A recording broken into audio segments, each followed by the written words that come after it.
तो अभी तक 13.4 के क्वेश्चन नंबर 3 तक हम लोगों ने देख लिया। आज हम लोग क्वेश्चन नंबर 4 और 5 देखेंगे। ठीक है, तो 13.4 में केवल क्वेश्चन 1 to 5 क्वेश्चन ही है, लेकिन ये चैप्टर बहुत इंपॉर्टेंट है, ये एक्सरसाइज बहुत ज़्यादा इंपॉर्टेंट है। ठीक है, तो क्वेश्चन नंबर 4 हम लोग देखते हैं। अब क्वेश्चन नंबर 4 हमसे कहता है कि a container open from the top and the made up of a metal seat. उसने बोला कंटेनर है जो मेटल सीट से बना हुआ है और ऊपर से खुला हुआ है। ठीक है, अब इसकी जो हाइट हमारे पास में है वो 16 सेंटीमीटर उसकी हाइट है, with the radius of the lower and upper ends. Lower ends की हमारे पास 8 सेंटीमीटर और अपर एंड्स की हमारे पास 20 सेंटीमीटर हमारे पास में है।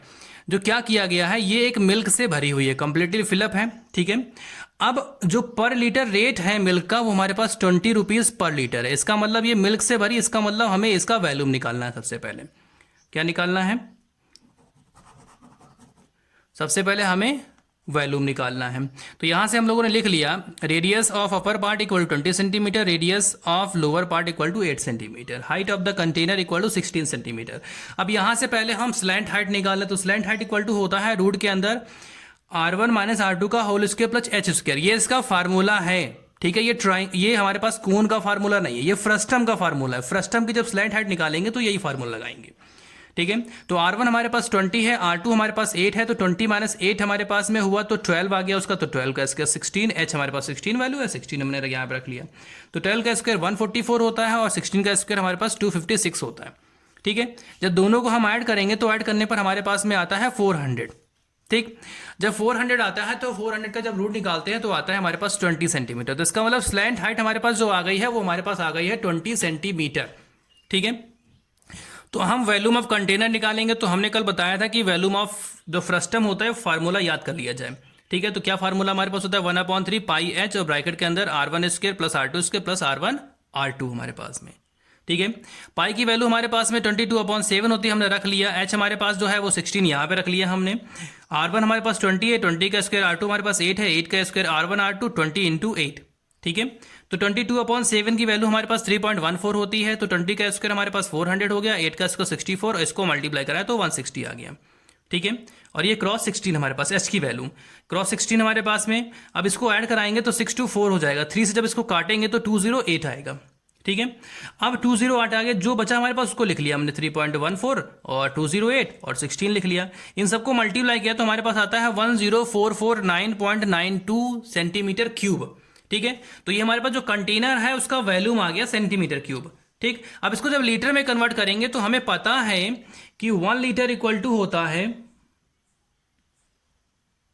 1000 सेंटीमीटर क्यूब।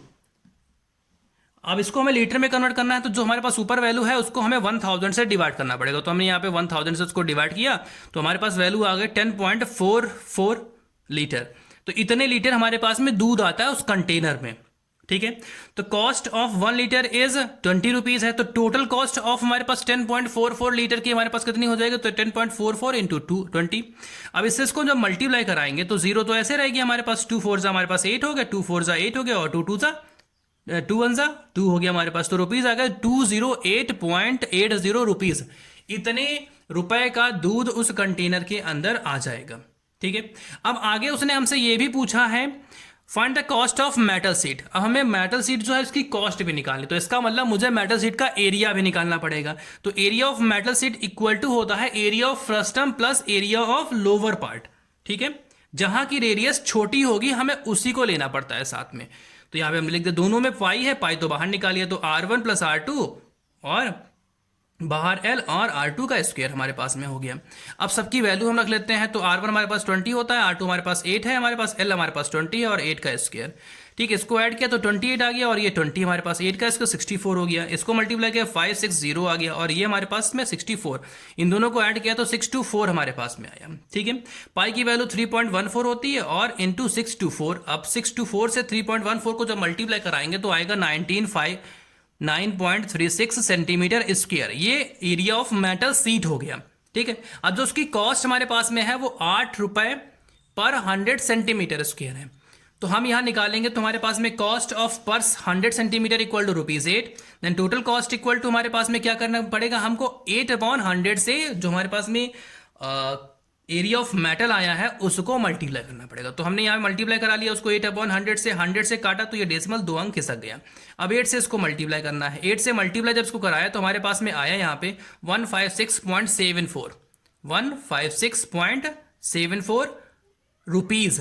तो इतनी हमारे पास कॉस्ट आई मेटल की। तो ये क्वेश्चन जो हमारे पास में ये बहुत ज्यादा इंपॉर्टेंट है, तो इस क्वेश्चन को 2 टाइम लगाना है। ठीक है, आगे हम लोग क्वेश्चन नंबर 5 के पास पहुंचते हैं। ये भी बहुत इंपॉर्टेंट क्वेश्चन है। ठीक, तो क्वेश्चन नंबर 5 हमारे पास कहता है a metallic right circular cone 20 centimetre height. हमारे पास एक कोन है जिसकी हाइट हमारे पास 20 सेंटीमीटर है। ठीक है, एंड हुज वर्टिकली एंगल्स हमारे पास में, एंगल हमारे पास जो टोटल हमारे पास दिया गया वो 60 डिग्री का है। जब इसके ऊपर हम डालेंगे तो आधा हमारे पास 30 और ये भी हमारे पास 30 हो जाएगा, 2 पार्ट में जब डिवाइड करेंगे। उसने बोला है middle part its height be plane parallel. अब उसने बोला मिडिल पार्ट से उसको काट दिया गया, तो ऊपर वाले कंटेनर की हमारे पास में 10, नीचे वाले की भी 10 हमारे पास में हाइट हो जाएगी। ठीक है, अब आगे उसने हमसे ये बोला है कि हमें निकालना यहाँ पे क्या है, if the frustum so obtained be drawn into a wire of diameter 1/60 centimetre, find the length of the wire. अब उसने बोला जो फ्रस्टम है उसको रिकास्ट करके एक वायर बनाया जाता है, और वायर की जो हमारे पास में डायमीटर है वो 1/16 सेंटीमीटर है। अब हमको निकालना यहाँ से ये है कि उसकी लेंथ कितनी होगी, जो तार बनेगा उसकी लेंथ कितनी होगी। तो हमें रेडियस भी नहीं पता है, तो हमने ये ट्राइंगल देखा, तो यहाँ पे हमारे पास में इस ट्राइंगल में ये 30 है। ठीक है, तो ये हमारे पास L है और ये हमारे पास B है, तो इसलिए हमने लिखा in a triangle ACB tan 30 equal to BC upon AC, BC upon AC। BC की वैल्यू हमको निकालनी, AC हमारे पास 10 दिया है, हमने यहाँ पे 10 रख लिया। ठीक है, क्रॉस मल्टीप्लाई किया तो यहाँ से BC इक्वल टू हमारे पास 10/√3 आ गया, ये R2 है। ठीक है, रेडियस ऑफ सेकेंड पार्ट। अब उसके बाद हमारे पास अब पूरा ट्राइंगल हमने लिया यहाँ पे, ट्राइंगल AFE। ठीक है, फिर वहां पर भी हम tan 30 लगाएंगे। अब उसके लिए हमारे पास EF हो जाएगा और AF हो जाएगा। EF हमें निकालना है और AF हमारे पास 20 सेंटीमीटर दिया गया, तो इसको जब सॉल्व किया तो EF इक्वल टू 20/√3 आया। ये हमारे पास R1 वैल्यू है, तो यहां हमने लिख भी लिया। Then R1 of lower part equal to 20/√3, R2 of upper part equal to 10/√3, height of the frustum equal to 10 centimetre. ठीक है, अब हमें क्या करना पड़ेगा, हमें यहाँ पे वैल्यूम ऑफ फ्रस्टम निकालना पड़ेगा, क्योंकि वैल्यूम ऑफ फ्रस्टम को ही रिकास्ट करके एक वायर बनाया जाता है। तो वैल्यूम ऑफ फ्रस्टम निकाला, तो यहाँ पे वैल्यूम ऑफ फ्रस्टम का फार्मूला लगा लिया हमने। पाई एच हमारे पास में R1 की वैल्यू रख ली हमने, R2 की वैल्यू रख ली, R1 और R2 हमने यहाँ पे रख लिया। पाई की वैल्यू 22/7, H हमारे पास 10 है और 20/√3, 20 का स्क्वायर 400 हो जाएगा, √3 3 हो जाएगा, 10 का स्क्वायर 100 और √3 3 हो गया हमारे पास में, 20 और 10 हमारे पास 200 हो गया हमारे पास, √3 हमारे पास 3 हो गया। इसको जब ऐड कराएंगे पूरे को हमारे, क्योंकि हमारे पास एलसीएम सेम है, तो 700/3 आ जाएगा, 7 से ये कट जाएगा तो ये 100 आ जाएगा। तो ऊपर हमारे पास बचा क्या, हमारे पास केवल ये हमारे पास 100 है, ये 0 हमारे पास में, तो 22,000 और 3 3 9, ये हमारे पास आ गया एरिया ऑफ फ्रस्टम। तो ये एरिया ऑफ फ्रस्टम हमारे पास हो गया। अब radius of wire equal to हमारे पास डायमीटर ऑफ वायर 1/16 था, तो रेडियस ऑफ वायर हमारे पास 1/16 इंटू 2 मतलब 1/32 सेंटीमीटर। ठीक है, तो अब यहां से क्या करना पड़ेगा, हम then volume of frustum equal to volume of wire, क्योंकि वैल्यूम ऑफ फ्रस्टम से ही हमको वायर बनाना है।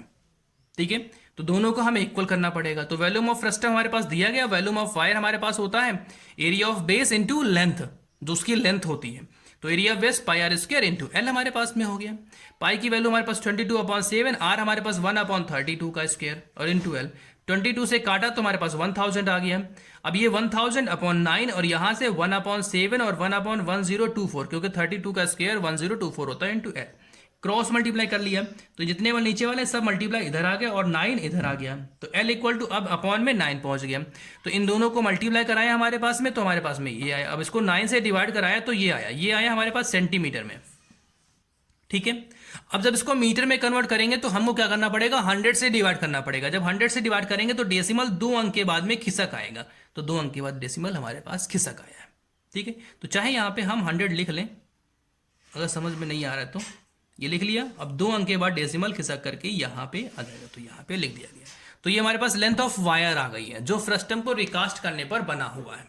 ठीक है, तो ये क्वेश्चन नंबर 5 हमारे पास खत्म हो गया। 13.4 एक्सरसाइज खत्म हो चुकी है और ये पूरी एक्सरसाइज कल लगाएंगे। ठीक।